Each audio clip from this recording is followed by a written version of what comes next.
Oke udah ya. Kenalan asik kali ya. Kenalin, nama gue Asil. Untuk saat ini umur gue baru mau 18 tahun di bulan September. Ini salah satu pengalaman horor paling memorable yang gak akan pernah gue lupain seumur hidup. Jadi keluarga gue itu terdiri dari 4 anggota keluarga. Ada bapak, ibu, gue, dan adik perempuan yang beda umurnya tuh sekitar 9 tahun. Saat itu tahun 2019. Kejadiannya dimulai di saat gue masih duduk di kelas 2 SMP. Tapi berdiri juga sih, kadang ya jalan juga. Sorry garing. Gue tinggal di perumahan, dan setiap perumahannya itu pasti bentuknya kayak gang-gang gitu kan ya. Nah, di gang gue tuh ada satu kontrakan yang kosong, pemiliknya tinggal di luar kota. Waktu itu ada mas-mas, 2 orang yang akhirnya ngisi kontrakan itu, sama ada satu cewek dewasa dan satu ibu-ibu gitu. Jadi totalnya ada 4 orang. Awalnya tuh orang yang ngontrak sih normal-normal aja ya, tapi lama-lama kok kayak sus banget. Mulai dari si cewek dewasa dan si ibu-ibu itu, mereka tuh kalau kontrakan pas cuman weekend doang, dan cuma beberes-beres teras kontrakan. Abis itu mereka berdua gak pernah tuh nginep di kontrakan.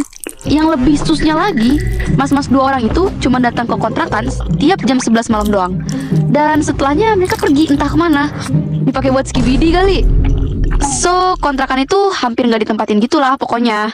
Pernah suatu malam, ibu gue dan tangga tuh lewat depan kontrakan itu. Terus, ibu gue cerita kalau dia nyium bau kemenyan dari kontrakan itu, woi. Baunya menyeruat secara tiba-tiba. Cuma saat itu ibu gue tetap positive thinking aja dan berusaha cuek.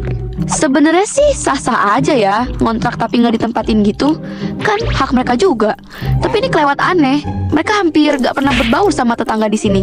Sampai suatu saat nih, si mas-mas 2 orang penghuni kontrakan ini udah telat bayar kontrakan selama 2 bulan, dan listriknya juga jarang dibayar. And then ada satu tetangga gue, sebutlah namanya Pak Budi. Beliau diamanahin nih buat mantau kontrakan sama si pemilik asli kontrakan, sebutlah namanya Bu Nadine. Nah, si Bu Nadine ini telepon Pak Budi buat minta tolong tegurin langsung ke si penghuni kontrakan untuk suruh segera keluar dari kontrakan. Dan ya, Pak Budi lakuin dari chat WA sampai telepon. Awalnya si penghuni kontrakan ini tuh kayak susah banget dihubungin, ya kayak ngilang-ngilang gitu deh.